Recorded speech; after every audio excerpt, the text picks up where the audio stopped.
अ, आप सबका स्वागत है आज के मीटिंग में। सब बहनों का स्वागत है। आज हमारे बीच में एक मेहमान हैं जो हमसे प्रभु का वचन बांटेंगे। वो हमसे दूर है और हम सब उनको जानते हैं, लेकिन आज वो हमारे साथ वचन बांटेगी 5 मिनट के लिए। तो हम सब ध्यान से सुने वो जो भी हमसे वचन से बांटेगी। सिस्टर लता वर्गीस चेन्नई से हैं, वो बांटेगी। मैं सोच रही थी कि प्रभु ने हमको चुनाया है और बुलाया, अपने अपने बच्चों में बनाया है, और इसलिए हम हमारा गवाही देते हैं। और बहुत अद्भुत रीति से हमारा जीवन को बदल दिया। हम सबको जानता है, हम जब पीछे देखते हैं हमारा जीवन कैसा था, हम कैसा प्रभु ने सब चेंज बदल दिया है। लेकिन हमको सोच सकता है कि ये हमारे अंदर कुछ योग्यता के कारण हम प्रभु हमको चुनाया, ऐसा हम सोच सकते हैं। लेकिन जब मैं एजेकियल में पढ़ रहा था कि प्रभु ने परमेश्वर ने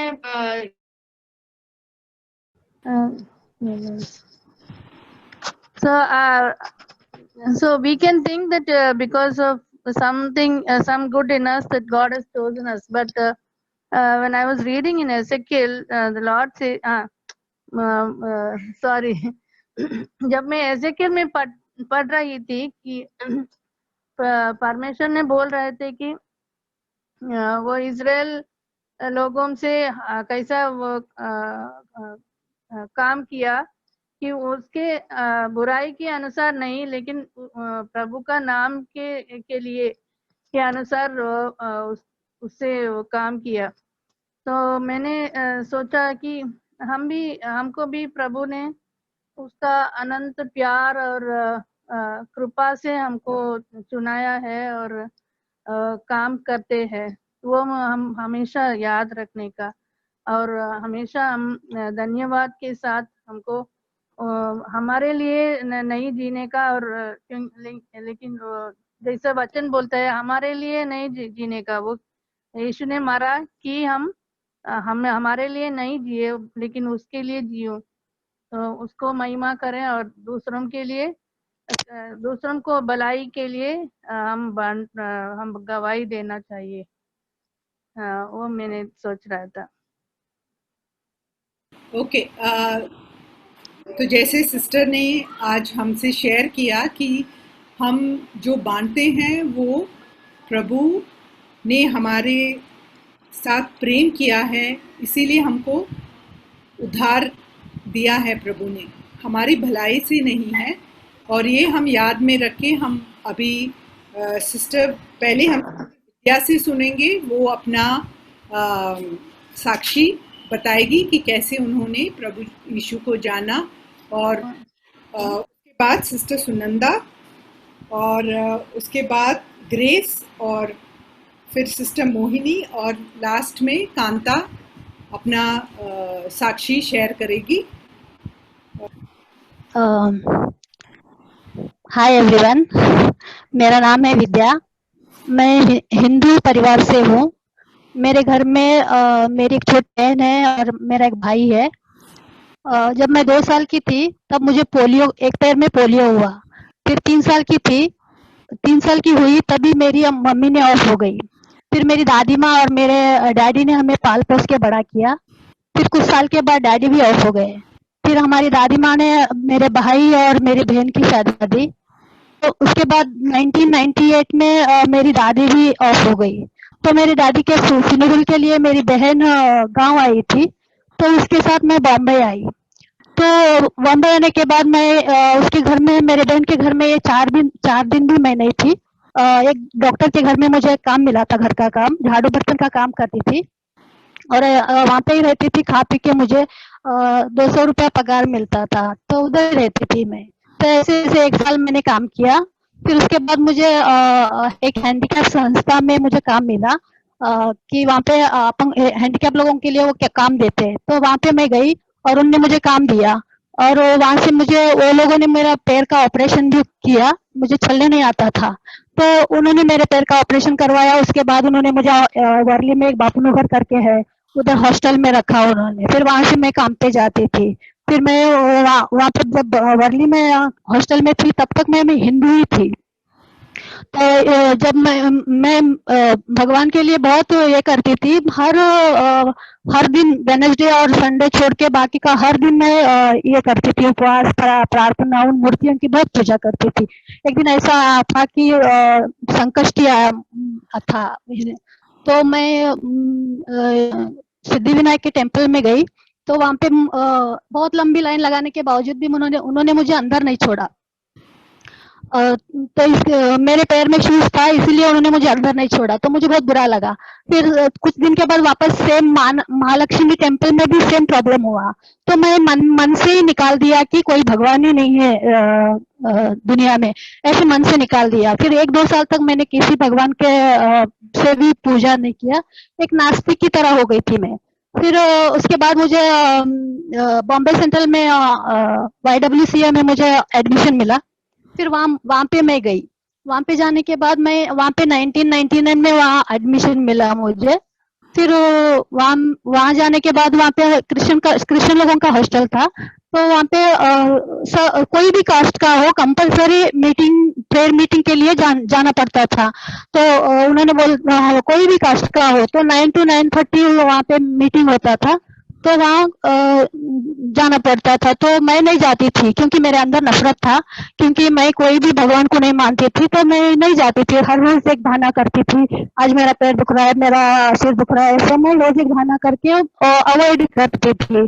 तो ये जैसे वार्डन ने एक स्ट्रिक्ट वार्निंग दिया कि अगर तुम हमारा रूल फॉलो नहीं करोगी तो तुम हमारे हॉस्टल में नहीं रह सकती हो, ऐसे उन्होंने मुझे कहा। तो मैं नम्र हुई, फिर जाने लगी और बैठने लगी। वहाँ क्या होता था मैं कुछ ध्यान नहीं देती थी, और मैं ध्यान नहीं देती थी। ऐसे वैसे 10-15 दिन चले गए। फिर उसके बाद मैं एक लड़की को पूछा वहाँ पे, तो उसका नाम एनी था। तो उसको मैंने बोला कि ये सब क्या होता है एनी, कुछ पता नहीं है, कुछ यहाँ खाली फुकट का आके बैठ के और टाइम वेस्ट होता है करके मन में कुरकुर करते हुए मैंने उससे पूछा। तो उसने मुझे बताया कि आप जानना चाहती हो ये सब क्या होता है, क्योंकि इंग्लिश में होता था इसलिए मुझे कुछ समझ में नहीं आता था, क्योंकि मैं ध्यान ही नहीं देती थी। तो उसके बाद उसने मुझे बताया ऐसा कि प्रभु ऐसे एक परमेश्वर है जो उनका नाम प्रभु यीशु मसीह है।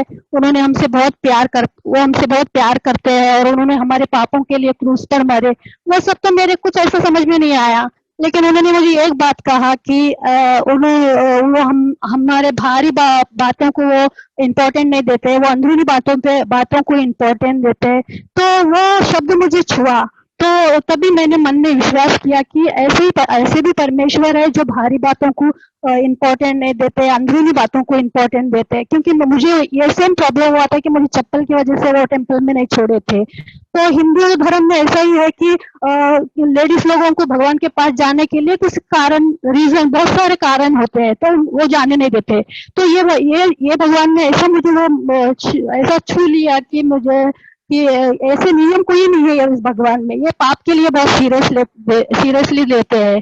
तो वो मुझे छुआ। फिर मैंने उसके बाद मैं शाम को गई सोने के लिए, तो मेरे आंख में बहुत बर्डन आया मुझे और मैं रोने लगी। मैं सच कह रही हूँ, मैं पूरा रात मेरा बिस्तर पिलो मेरा आंसुओं से भीग गया और मैं रात भर मैं रोई और मेरा मन बहुत हल्का हुआ दूसरे दिन। और मैंने परमेश्वर से आनी से कहा कि रोज मैं अभी आती हूँ, मुझे बताना। फिर मैं रोज जाती थी मीटिंग के लिए, रोज प्रेयर मीटिंग अटेंड करती थी। और हिंदी में वो लोग गाना शुरू किया, हिंदी में गाते थे। फिर मुझे अच्छा लगने लगा, वो हिंदी में मुझे ट्रांसलेशन करती थी। तो कुछ दिन ऐसा जाती फिर एक वहाँ पे सब लड़की लोग सब घर में रहते थे। तो मैं ज्यादा नहीं कम थी, लेकिन मैं उसमें ही एडजस्ट करती थी। खाना बनाते थे मैं, और जब वो ना खाते थे मैं डाइनिंग बैठी मैं कि मुझे देंगे तो अच्छा था, लेकिन पुष्टि नहीं हुई। खाना होने के बाद उन्होंने बात सब खाना चाहा और एक भाव हमें कर कि ना मुझे आने चर्च आएगी तो मुझे एक हिंदी टेस्ट में दिया और पढ़ने मैंने कहा था। तो फिर उसने कहा कि हाँ वहाँ पे इंग्लिश में प्रे है, मैं पूछती हूँ जाके, फिर अब आपको लेके जाती हूँ। तो फिर मैंने बोला है, फिर वो एक सिस्टर में करते उनको पूछा ऐसे हाँ सिस्टर है तो उनको लेके आऊँ। उन्होंने कहा कि लेके आओ, फिर मैं चर्च में उन्होंने लेके गए, मैं जाने लगी, फिर जाने लगी और इतना कुछ समझ में नहीं आता था, लेकिन जाती थी आती थी, लेकिन ऐसा कुछ इतना नहीं समझ में आता था। तो फिर जब जाने लगी, फिर मैं कुछ दिन के बाद फिर मेरे को ऐसा वो लगता था कि नहीं जाने का, अभी नहीं जाने का करती थी मन में थी कि नहीं जाने का, इधर ही आराम करने का, टीवी देखने का, ऐसा मेरे मन आता था। मैं मन में से ऐसा कि इनके लोगों में क्या आशा करने का, खाने का और इधर रहने का, उधर खाना भी मिलता है। तो मैं ऐसा सोच के मैं तैयार करके फिर जाती थी चर्च में। फिर चर्च में जाती थी और वहाँ पे मैं चर्च में खाना भी मिला मुझे, वो चर्च भी मिलता है, ऐसे मैं जाने लगी मैं 2000 में मैं चर्च में गई, तभी रुया कॉलेज में चर्च होता था। तभी 2000 में मैं चर्च में आई और 2001 में मेरा बैप्टिज्म हुआ और 2001 से मैं प्रभु के एक क्रिस्ती जीवन जी रही थी। 2000 से लेके 2017 तक मैं 2015 तक मतलब 15 साल तक मैंने एक नाम की क्रिस्त थी। मुझे कुछ भी मेरे जीवन में परिवर्तन नहीं था। तो नहीं, उसके बाद पहले भी मैंने जब बैप्टिज्म लिया, फिर उसके बाद मेरा जीवन डगमगाने लगा था कि मैंने जो किया वो सही किया या नहीं किया। तो मेरे रिश्तेदारों के बारे में सोच रही थी, मेरे भाई बहनों के बारे में सोच रही थी कि हमारा हिंदू धर्म है, अगर ऐसा मैं किया वो सही था या गलत था, ऐसा मेरा जीवन डगमगा रहा था। तो मेरे अंदर से एक आवाज आई कि नहीं, वो लोग होते हुए भी कोई नहीं जैसा ही है मुझे, कि वो कोई मेरा ध्यान नहीं रखते, मेरा ख्याल नहीं करते, मुझे पूछते नहीं है, मेरी परवाह नहीं करते, तो मैं क्यों उनकी परवाह कर रही हूँ। ऐसा मैं फिर निर्णय कि नहीं, मैं आगे कदम है तो मैं आगे ही चलूंगी, पीछे नहीं हटूंगी। तो पहले ऐसा करके मैंने प्रभु को सारा जीवन मैंने प्रभु को अर्पण किया बैप्टिज्म लेके, और मैं प्रभु के साथ चलती थी, लेकिन मेरे जीवन में कोई परिवर्तन नहीं था। बाइबल पढ़ती थी, प्रार्थना नहीं करती, बाइबल ज्यादा पढ़ती थी, लेकिन उसके बाद मुझे जब मैं कांदीवली चर्च में आई, कांदीवली में आने के बाद मुझे जब बीमार गिरने लगी, मैं जब बहुत बीमार थी, तभी मुझे ऐसा मन में आया कि अगर मुझे प्रभु मेरे पापों को तो क्षमा किया, हमने उनको स्वीकार करने के बाद, फिर अभी अगर मैं मर जाऊंगी तो मैं कहाँ जाऊंगी। ऐसे मन में एक मेरे सवाल आया। फिर तभी से मैंने सीरियसली लिया कि मैं नहीं, प्रभु को मुझे जानना है, उन्होंने मुझे अन्य जाति में से चुना है, तो उनका कोई तो मकसद होगा मेरे जीवन में। तो ऐसा करके मैंने सीरियसली लेने लगी, फिर प्रार्थना करने लगी, सुबह उठ के मैं प्रार्थना करने लगी और बाइबल पढ़ने लगी, उनके वचनों पे मैं मनन करने लगी और सोचने लगी क्या चाहते हैं मुझसे। तो ये सारी बातें मैं शुरू किया। फिर मैंने शुरू करने के बाद परमेश्वर ने थोड़ा थोड़ा मुझे प्रकाशन देने लगे और मेरे जीवन धीरे धीरे परिवर्तन होने लगा। मैं आपको बता नहीं सकती मेरे जीवन में प्रभु ने कितना परिवर्तन लाया है कि सच में मैं बहुत खुश हूँ कि मेरे जीवन यह है कि मुझे वो सिद्ध बनाना चाहते हैं और आप उनको वो हमारे से हमको खुश देखना चाहते हैं। जैसे नूह से बहुत खुश, उनको खुश करना चाहती हूँ, ऐसे एक जीवन जीना चाहती हूँ करके मैं परमेश्वर के साथ एक व्यक्तिगत रिश्ता रखा है। मैं परमेश्वर के साथ मैं उनका बहुत सारा अनुभव लेती हूँ और उनके विश्वास और भरोसा करती हूँ, उनकी कृपा को मैं जानती हूँ। अभी धन्यवाद करती हूँ कि कितनी अद्भुत रीति से उन्होंने मुझे चला रहे हैं। जब मैं जानती भी नहीं थी तब भी वो मेरे साथ थे, अभी मैं जानती हूँ अभी मेरे साथ है, अभी आगे भी वो, उन्होंने उनके वचन में कि मैं तुम्हारे बुढ़ापे के साथ तक मैं तुम्हारे साथ रहूंगा, तुम्हें ना कभी छोड़ूंगा ना कभी त्यागूंगा। तो कैसे उनके प्रॉमिसेस की बाइबल में कई सारे है वो उन्होंने जीवन में किया है। जैसे लिखा है बहुत सारे में कि मैं अनाथ को घर में बसा रहा हूँ, उन्होंने भी मेरे किया है, मुझे दिया है, रोटी दी है, बदन में कपड़ा दिया है, मेरी सारी जरूरतों को पूरा किया है, मुझे दुनिया की चीजों से संतुष्ट किया है। प्रभु का धन्यवाद करती हूँ कि सच में वो हमसे वो बहुत प्यार करते हैं, उनका प्यार मुझे अभी एहसास होता है। क्या मैं प्रभु बात करती हूँ कि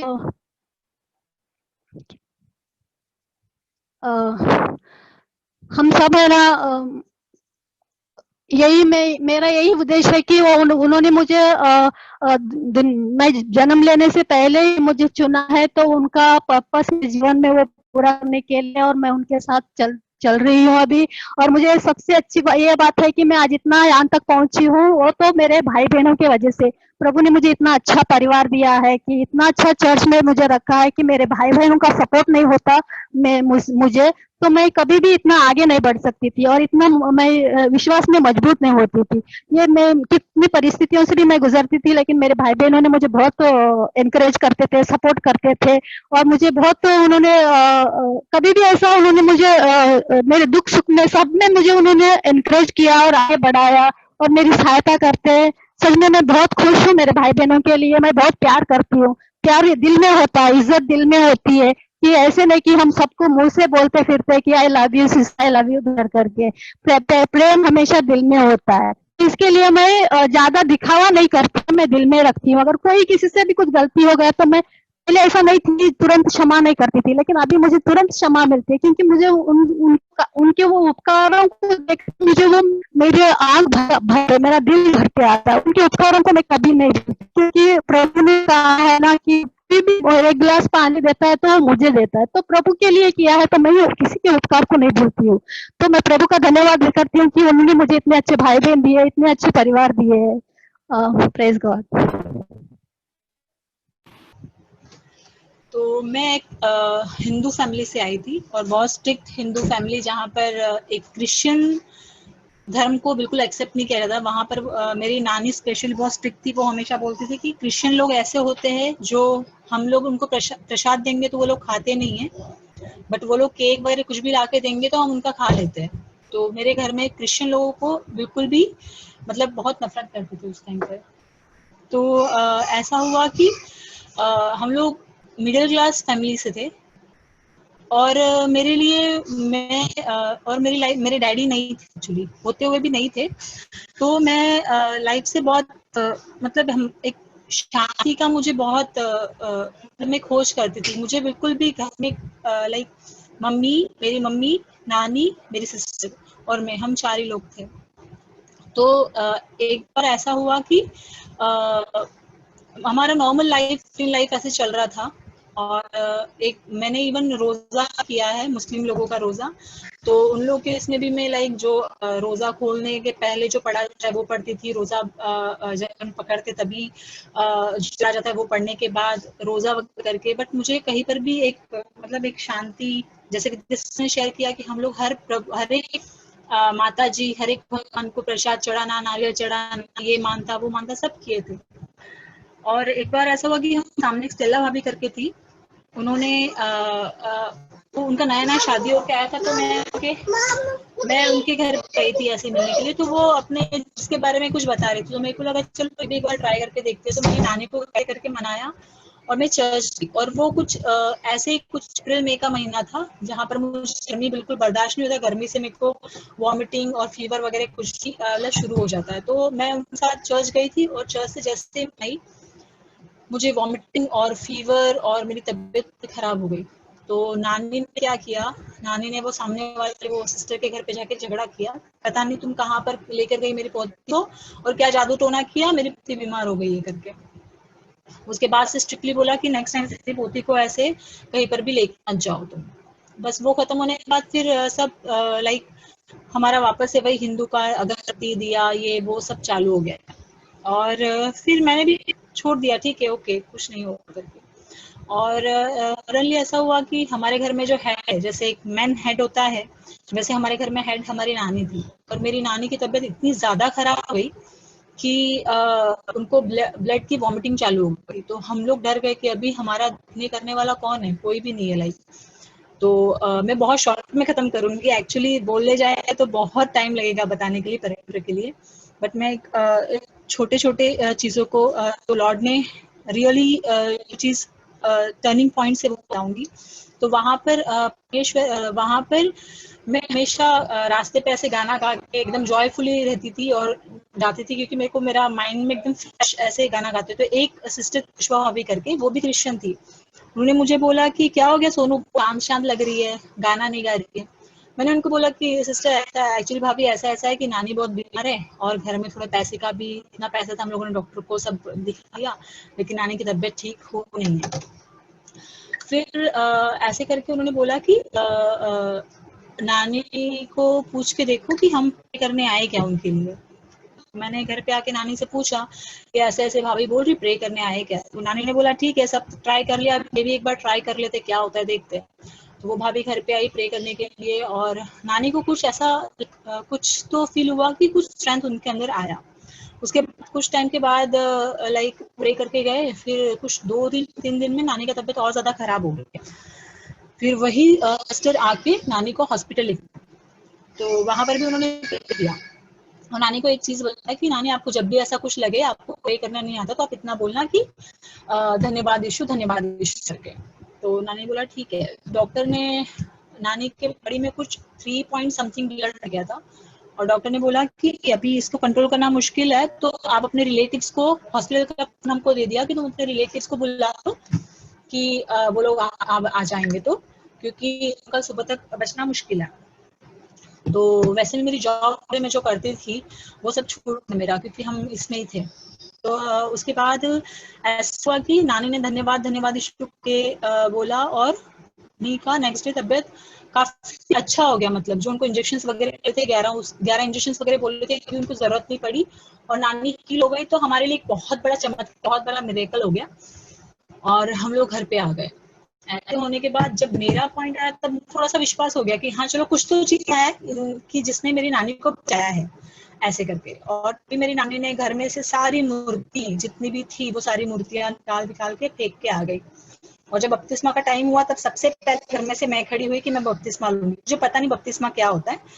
जब उन्होंने बोला कि बपतिस्मा अभी मत लो, थोड़ा वेट करो, हम लोग 15 दिन आके तुमको बताएंगे कि बपतिस्मा का क्या होता है, क्या होता है।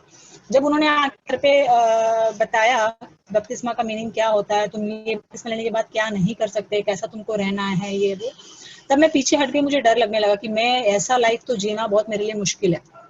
और नानी ने बपतिस्मा ले लिया और मैं पीछे हट गई। और उसके बाद मैं इन दिनों में बजाज में काम करती थी, कोऑर्डिनेटर बैक ऑफिस में। तो एक तभी आदित्य बिरला ग्रुप का मिनैक्स करके एक ब्रांच वहाँ पर खुला था, आदित्य बिरला का। तो वहाँ पर सब लोग ट्राई कर रहे थे जॉब के लिए। तो मुझे लगा अच्छा ग्रोथ मिल जाएगा, सैलरी अच्छा मिल जाएगा, तो मैं वहाँ पर ट्राई करने के लिए। और तभी शायद मेरी कुछ 18 साल खत्म हुआ था। 18 साल हो गए, 18 साल 1 मंथ का कुछ था लाइक। तो जब भी मैं वहाँ पर इंटरव्यू देने के लिए गई, तो मेरे डॉक्यूमेंट्स मेरे पास, मेरा 10th का सर्टिफिकेट था और मैंने आईटी किया था, उसका सर्टिफिकेट था। तो जो वहाँ पर एक हार्दिक करके सर थे, उन्होंने मेरे डॉक्यूमेंट्स देखे। मैं इतने टाइम तक वेट करने के बाद, और उन्होंने, मेरा टर्निंग पॉइंट था एक्चुअली, तो उन्होंने मेरे डॉक्यूमेंट देके मुझे रिजेक्ट कर दिया कि तुम्हारे पास एचएस का सर्टिफिकेट नहीं है, तुमने 10th के बाद आईटी किया हुआ है, तो वो वैलिड नहीं काउंट होगा करके। तो उसके बाद फिर मैं वहाँ से नर्वस होकर निकल गई। और उसके बाद मुझे लगा कि हाँ, ये एक टाइम में हम लॉर्ड को मतलब वचन चख के देखो ये हुआ कितना भला।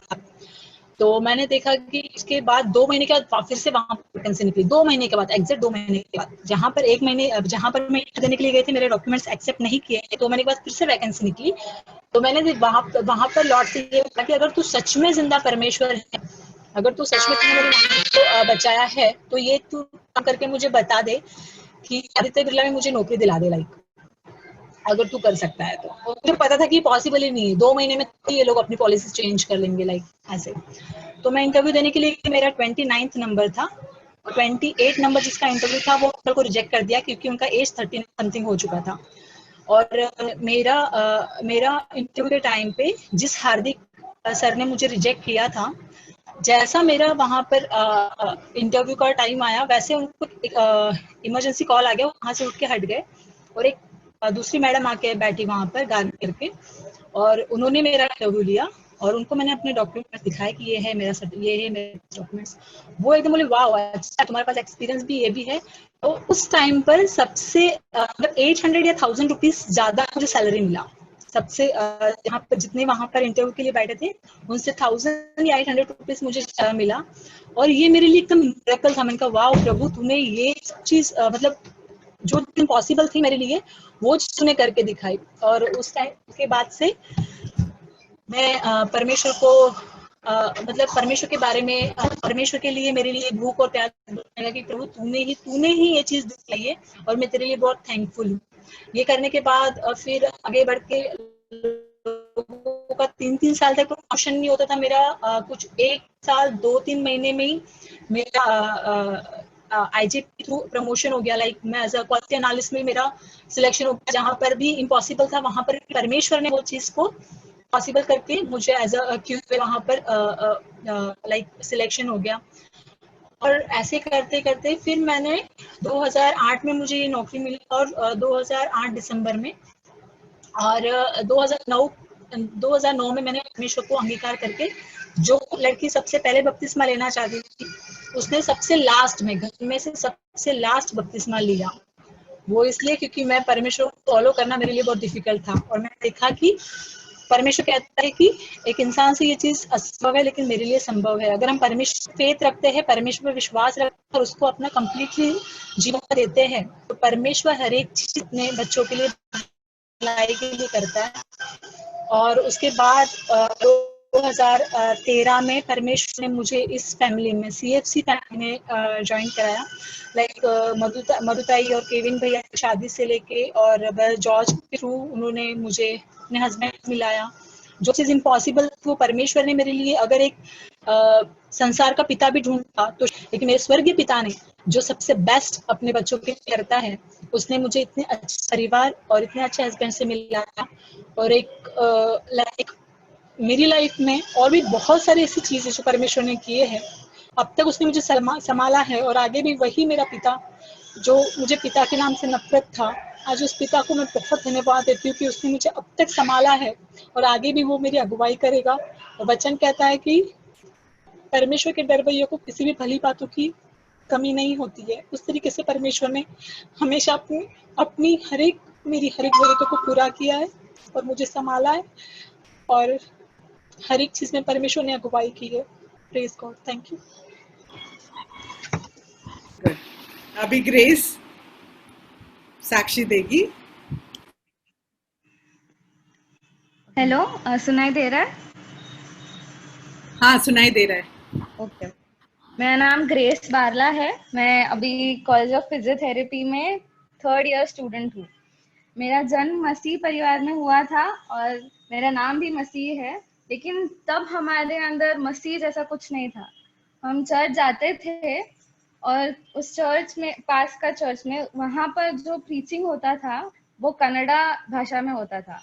मेरा मातृभाषा तेलुगु है और मुंबई में रहने की वजह से मुझे इतना ज्यादा तेलुगु नहीं आता था, थोड़ा आता था नानी की वजह से, लेकिन कन्नड़ा तो कुछ समझ में ही नहीं आता था। तो 7वीं कक्षा तक हम वहीं पर जाते थे और मैंने कुछ नहीं जाना था।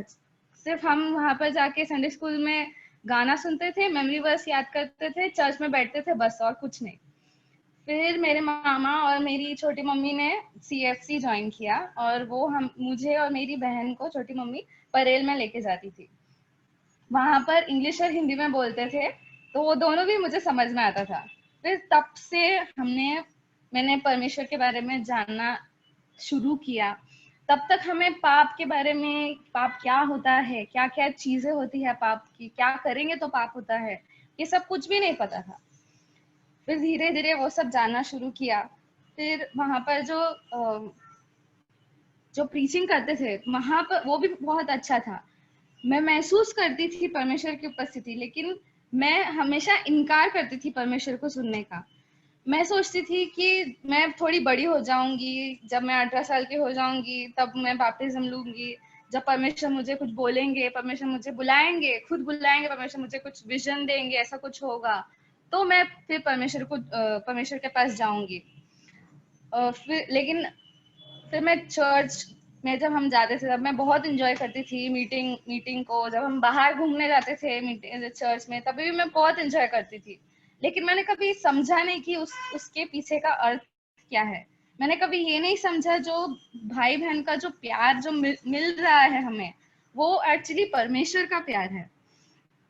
फिर फिर मैं बड़ी हुई, फिर मैं 11th में गई। तब जो कोर्स हमें चुनना था, तो मेरी मम्मी का हमेशा से ये सपना था मुझे डॉक्टर बनाने का।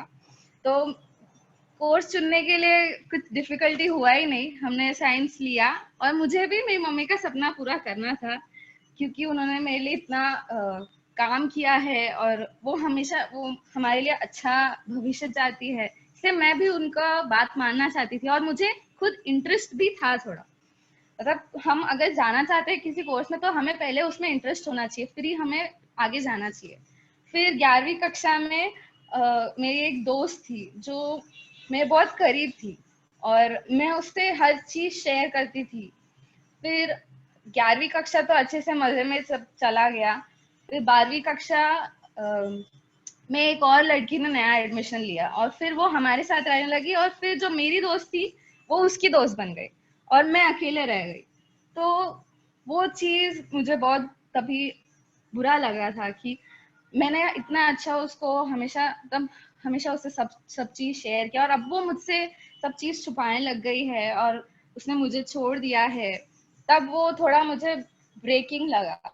फिर तब परमेश्वर ने मुझे सिखाया कि हमें जो जो दोस्त होते हैं वो बहुत केयरफुली, बहुत सावधानी से चुनना चाहिए। जो लोग धरती के ऊपर आशा रखते हो उनसे दूर रहना चाहिए। फिर फिर एक बार हमें रोहित दादा ने यूथ मीटिंग में सिखाया था कि उन्होंने ऐसा कहा था, you can be friendly with everyone but you can't be friends with everyone. तुम सबसे प्यार से रह सकते हो बट तुम सबके मित्र नहीं बन सकते। तो ये चीज तब मैंने एक्सपीरियंस किया था।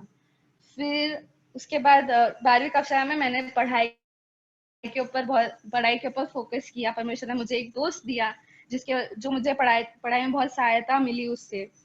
और फिर मेरा एग्जाम हुआ 12th का, और फिर नीट हुआ। तो जो नीट का एग्जाम था वो मेडिकल के एंट्रेंस के लिए होता है। तो उस साल नीट 2 बार हुआ था। तो जून में जो दूसरा नीट था वो जून में हुआ था और उसका रिजल्ट अगस्त में आने वाला था। तो अगस्त में आने तक जो मेरे बाकी के दोस्त थे उन लोग ने बीएससी में ऐसे एडमिशन साइड बाय साइड करके रखा था ताकि वो लोग अगर नीट नहीं हुआ तो फिर वो बीएससी ज्वाइन करेंगे।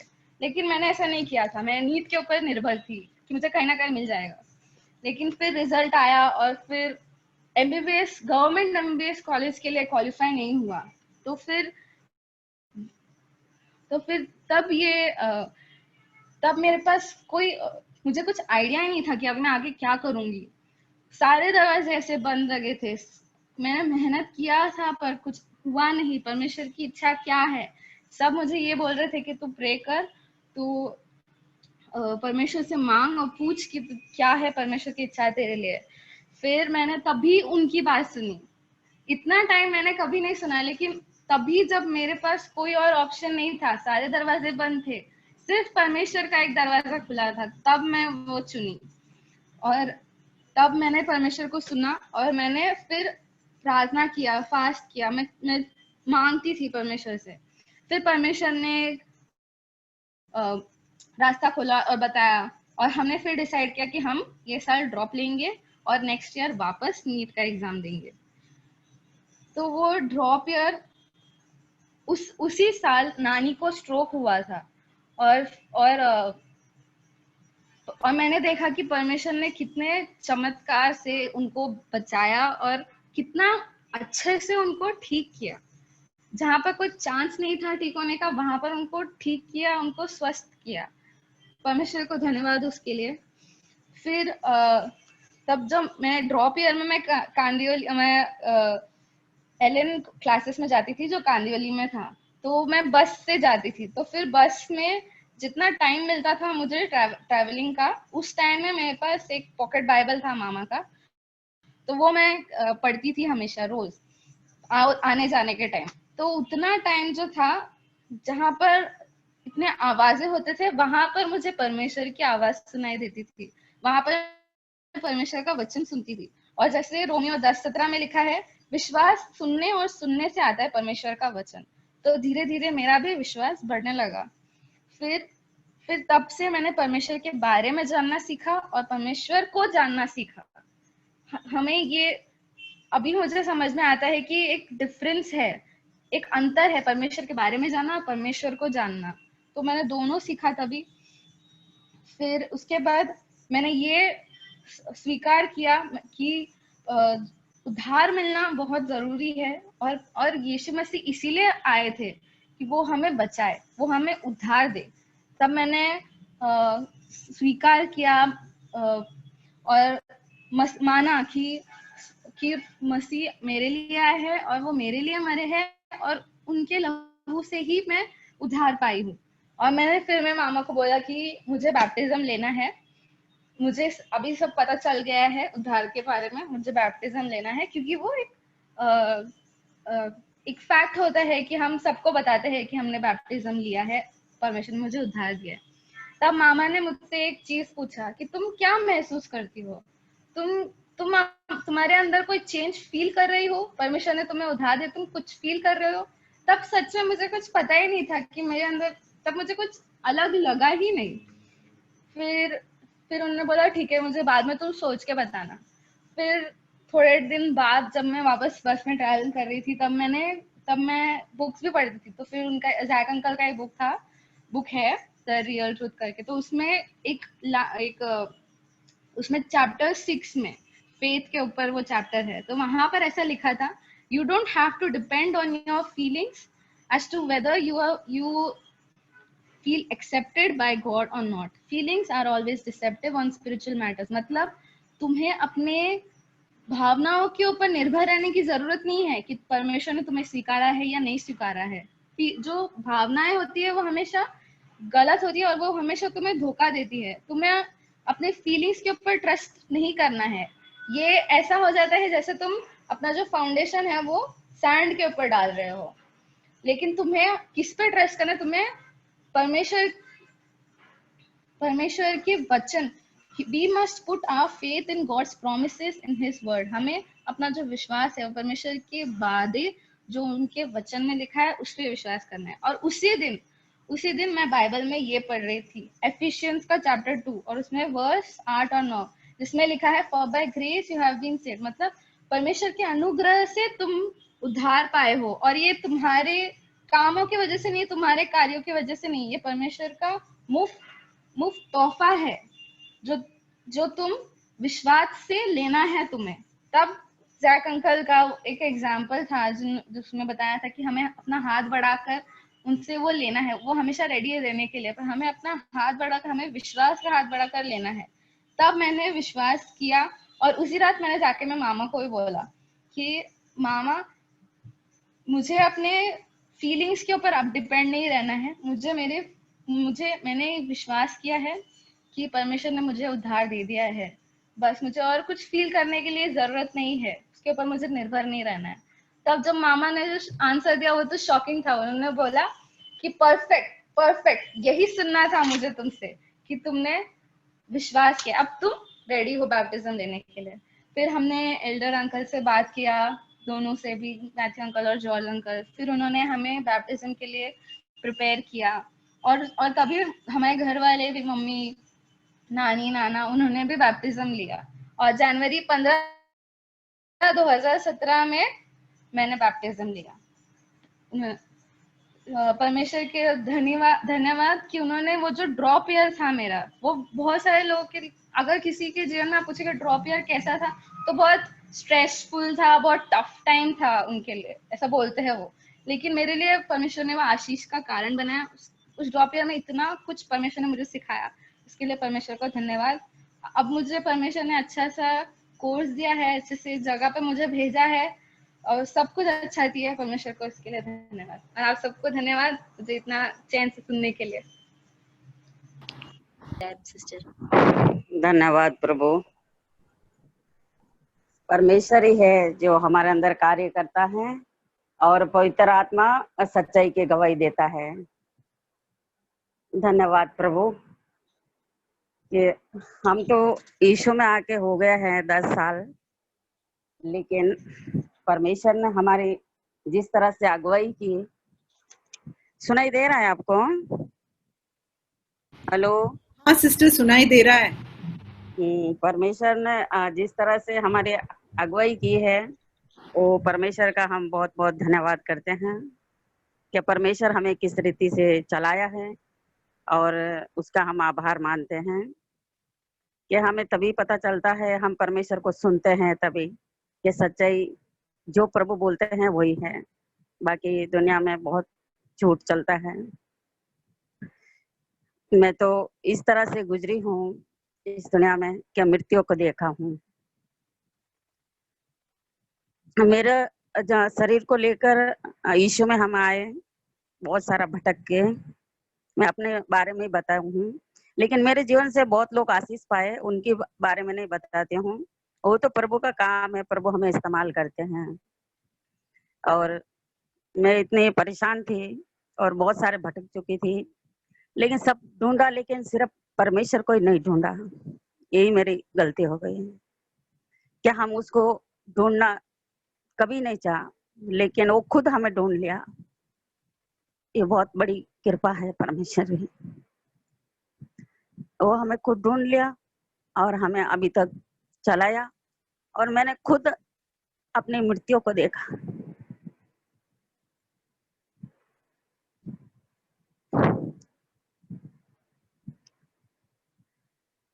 उसके बाद में परमेश्वर ने मुझे 12 साल 10 साल उधार दिए हैं, तभी तो मेरी भी अभी भी ऐसी है, तभी में अभी तक कोई बदलाव तो नहीं है, लेकिन मुझे उधार दिए हैं प्रभु ने।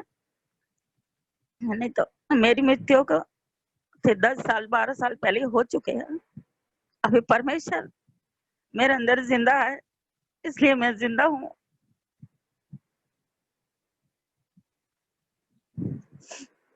परमेश्वर ने मुझे बोला,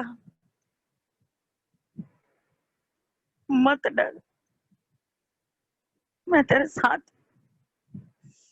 मैं तेरी जरूरत के अनुसार तुझे दूंगा, बस मुझे उतना ही शक्ति देता है जितना मैं खाना बना सकूं। बाकी झाड़ू पोछा सब मेरा परिवार, मेरे बच्चे करते हैं।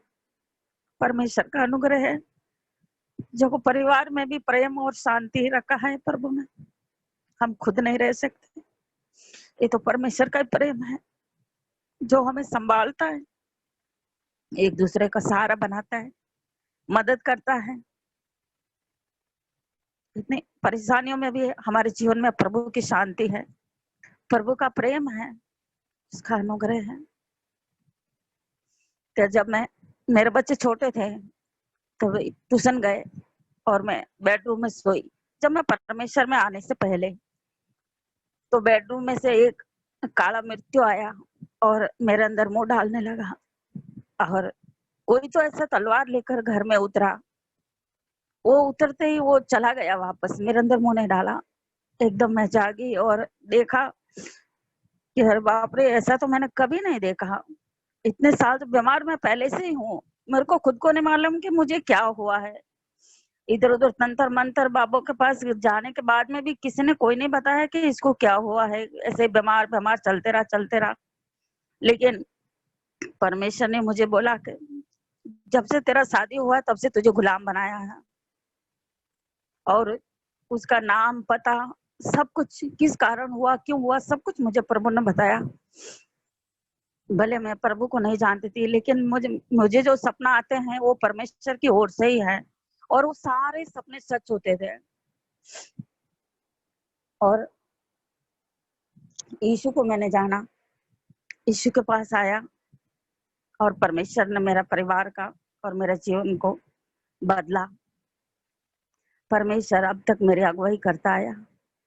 हमेशा यीशु मुझे बोलता है ये कर, वो कर, ये मत कर, ऐसा करने बोल बच्चों को, ये व्यापारी परेशान करेगा, वो ऐसा करेगा, वो ऐसा करेगा। हमेशा परमेश्वर मेरी अगुवाई की और मुझे संभाला। और बीमारी तो पता नहीं क्या है, मेरे शरीर में हड्डियां इतने कमजोर हो गई है कि मैं सीढ़ी नहीं उतर सकी और घर से बाहर नहीं जा सकती, लेकिन परमेश्वर मुझ में जिंदा है। प्रभु तेरी इच्छा। मैं कलीसिया में तो जाती थी, लेकिन कलीसिया में जाने के बाद में भी इतना गंभीरता से पाप के विषय में नहीं मैंने सुना। और जब मुझे प्रभु दिखाने लगा कि ये अच्छा नहीं, ये कलीसिया छोड़ दो, तब मैं घर में ही प्रेयर करने लगी, घर में ही। फिर मुझे पता चला कि भाई जैक का मैं सुनूं, और वो सुनने लगी। तब मैं बोला अरे सच्चाई तो ये है, ये तो सब पैसों के लिए कर रहे हैं। तो परमेश्वर मुझे एक एक खोल के बताने लगा ये सही है। मैं बोला सचमुच में ब्रदर जैक को, सीएफसी को ये प्रकाश है प्रभु का कि वो पाप कितना गंभीर है, और पाप के विषय में कोई प्रचार करता ही नहीं, सिर्फ सीएफसी करती हैं। और मेरे को गांव जाने के लिए प्रभु ने कहा, तो मैंने बोला प्रभु से, प्रभु मैं अनपढ़ हूँ, मुझे तो ठीक से बोलना ही नहीं आता, मुझे कुछ याद नहीं रहता, मैं क्या बोलूं। तो परमेश्वर ने मुझे बोला कि मन फिराव के विषय में बोल। मैं बोला सत्य है, इसके विषय में हमें पाप बहुत गंभीर है, ये हम बहुत ही कम जानते हैं, इसीलिए पाप गंभीरता से लेना बहुत जरूरी है। तो मुझे इस तरह से प्रभु ने बताया कि विपुल के पैर में एक कांटा खिला चुभ गया, खिल, और वो खिला, वो 2 दिन के बाद 3 दिन के बाद वो बैठ के निकाला, कुछ ऑयल लगाया और वो खिले को निकाला। तो मैं समझ गई कि वो पाप ही है। जैसे तो हम 2-3 दिन, कभी कभी 1 दिन, कभी 10 दिन हम माफ नहीं करते हैं, और 2-3 दिन हमारे अंदर वो बना रहता है। तो एक वो जंग लगा खिला का जैसा ही है, जो हमारे शरीर को खराब करते हैं। जो ये पाप के विषय में और इनके विषय में मुझे प्रभु ने और भी दिया, लेकिन मैं बोलती हूँ प्रभु को, प्रभु कोई मुझे कुछ भी बोले, बस मेरा मुंह तो बंद ही रखे, मैं किसी को कुछ ना बोलूं। कुछ बोले तो भी मैं रो लेती हूँ, घर में आ जाती हूँ, बेडरूम में बैठ जाती हूँ, कुछ नहीं बोलती। देखो सब 4 बर्तन रहते हैं, हम एक सीमा में हैं, तो हमारे अंदर ऐसा होता है, गर्मा गर्मी कभी कभी हो जाता है, लेकिन पवित्र आत्मा छोड़ने वाला परमेश्वर फिर से हमें ये करता है। भले सुबह लड़ाई हुई होगा, रात को वो वापस फिर से जोड़ता है और हमारी अगुवाई करता है, हमें संभालता है। मैं सोचा मेरे बीमारी निकले ना निकले प्रभु तेरी इच्छा, लेकिन बस तू मिल गया, बस बहुत है।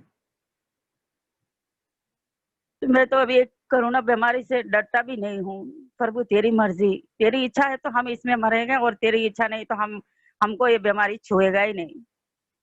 परमेश्वर ने कहा कि जिस रास्ते से तू जाएगा वो शैतान उस रास्ते से भाग जाएगा। तो परमेश्वर हमारे साथ रहता है तो उससे वो डरता है। तो हमें किसी बीमारी से टच भी हो जाएगा बीमारी वाला, तो भी प्रभु की इच्छा नहीं है तो हमारे अंदर वो नहीं आएगा। क्यों? कि परमेश्वर की सामर्थ्य उसको दूर ही रखेगा। हमारे अंदर प्रभु का अभिषेक है, प्रभु हमारे अंदर है। और मुझे पहला प्रभु ने बताया कि कलीसिया गिर जाएगा, जो मुझे बहुत सारी कलीसिया ऐसी बताई, जिस कलीसिया में जाती थी वो गिरी हुई बताई। वो सच में परमेश्वर ऐसे ही हो गया।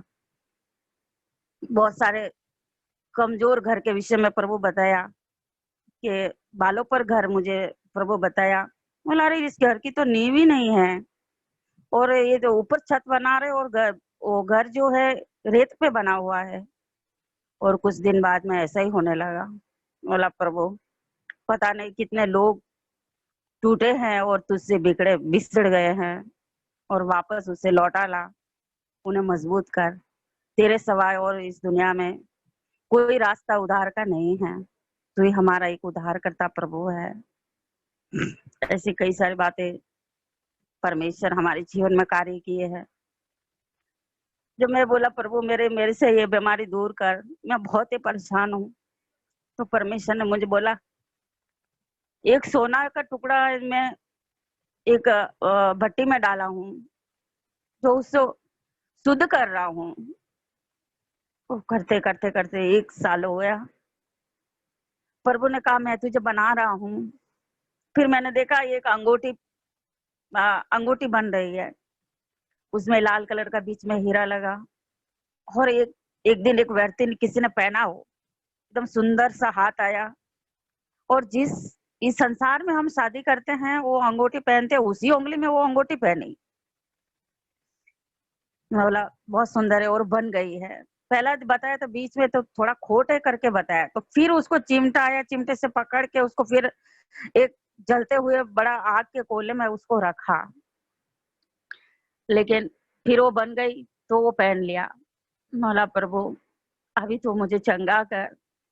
परमेश्वर ने कहा मैं तेरे जरूरत के अनुसार तुझे दूंगा, और मुझे जरूरत अधिक ज्यादा है, लेकिन पता नहीं मैं उतना ही काम कर पा रही हूँ। बस खाना बनाने का, बस आगे पीछे नहाने का, उतना ही कर पा रही हूँ। जब ये लॉकडाउन हुआ तब मैं प्रभु ने मुझे पहला बोला तुम पैसा इकट्ठा करके रखो, बचत खाता करो। अब ये लॉकडाउन हुआ तब मुझे पता चला कि पैसों की लॉकडाउन ये होने वाला है, इसीलिए प्रभु ने कहा तुम बचत खाता करो। तुम्हें जो पैसा मिलता है तुम उनमें से बचाओ। तो ऐसे कर करके मैंने 2 लाख रुपए बचाए, और वो इनके पापा को दे दिया, वो खर्च हो गए। फिर बचत किया, प्रभु ने कराया। मैं हमेशा प्रार्थना करती थी पैसों के ऊपर कि प्रभु ये तेरे पैसे हैं, लेकिन हमारी जरूरत के लिए तूने दिया है, और उसको कैसे इस्तेमाल करना है, कैसे खर्च करना है तू मुझे बताओ।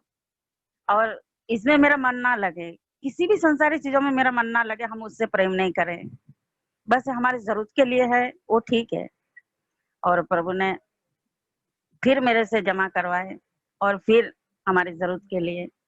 और मैं बोला प्रभु सब लोग गांव जा रहे हैं, तो अब गांव जाए तो मैं तो हमारे उधर सुविधा नहीं, तो मैं क्या करूं, मैं कैसे जाऊं। तो घर है बना हुआ, टॉयलेट वगैरह नहीं है। तो मैं परमेश्वर से कहा, प्रभु ने मुझे कहा तुम चिंता मत करो, तुम शांति से रहो। तो मैं वो जो मुझे प्रभु ने वादा किया है, उसी वादे को मैं पकड़ के रखी हूँ, और प्रभु वो मेरे जीवन में पूरा करता है। और गवाही तो बहुत सारी है, और इतना तो जीवन का स्टोर हमारे जीवन में इतना उतार चढ़ाव आया, बहुत सारी लंबी चौड़ी है, लेकिन इतना हम नहीं दे सकते। और बहुत सारे और भी लोगों को हम गवाही देने का मौका देंगे कि हम और अद्भुत काम करते हैं, परमेश्वर उनका भी हम सुने। प्रभु की महिमा हो, और प्रभु सभी को विश्वास में रखे, और किसी को भी परमेश्वर कमी घटी ना होने दे, और परमेश्वर अपने समानता में हम सभी को बनाए। धन्यवाद प्रभु। यीशु को ही महिमा मिले, चाहे हम कोई भी परिस्थिति में हो।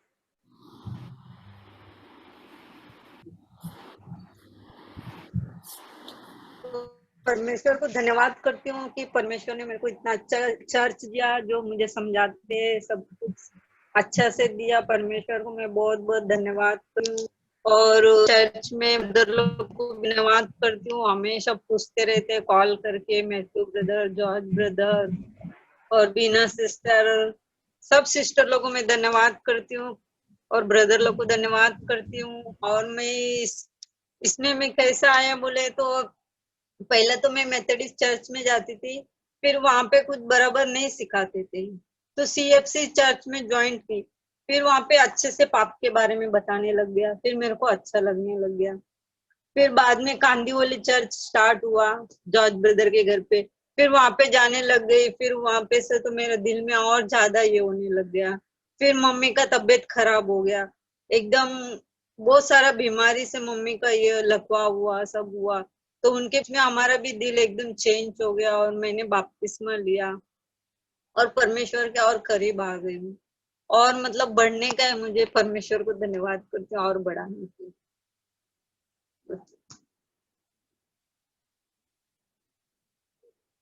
और अभी भी मैं प्रेयर करते रहती हूँ कि और मैं बढ़ूँ आगे।